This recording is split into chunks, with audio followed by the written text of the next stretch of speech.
What's the most inaccurate thing your child has ever been taught in school?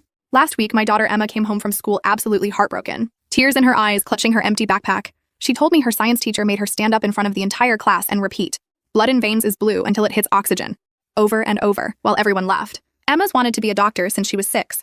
Her room, covered in anatomy posters. She saves her allowance for medical books instead of toys. And for her last birthday, her grandmother, who's a retired surgeon, gave her a real stethoscope. Emma carries it everywhere like it's a treasure. So when her class started learning about the circulatory system, she was over the moon until Mrs. Winters, her science teacher, stood in front of the class one day and said, "Blood is blue inside your veins.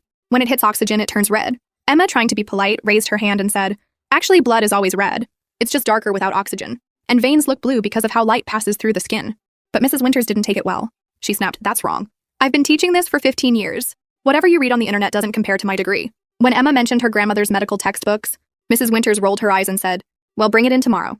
We'll see who's right." So she did. Emma carefully bookmarked the exact page in her grandmother's old med school textbook. But instead of reading it, Mrs. Winters took it away and called it inappropriate.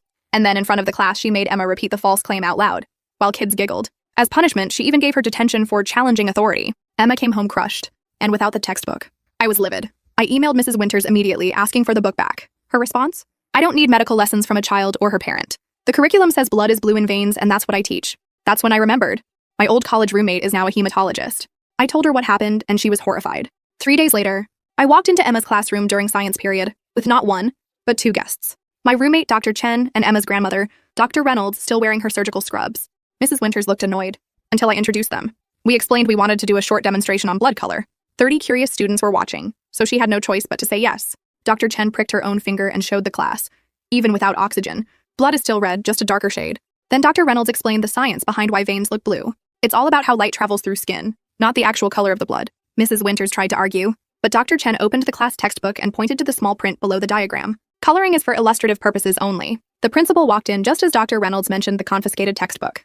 Mrs. Winters looked cornered and finally pulled it out of a locked cabinet. Emma's eyes lit up when her grandmother handed it back with a handwritten note inside, "To my granddaughter Emma, your dedication to truth will make you an extraordinary doctor someday." To top it off, we connected the class to a live surgical team via video call so they could see real-time footage of blood flowing through veins, still red. The following week, the school board announced a full review of the science curriculum. Mrs. Winters, required to attend updated training. Emma, invited to a mentorship program at the university hospital. And that med school textbook? It's now on display in the school library, with a plaque that reads, "A reminder that curiosity and facts should always be encouraged, even when they come from students."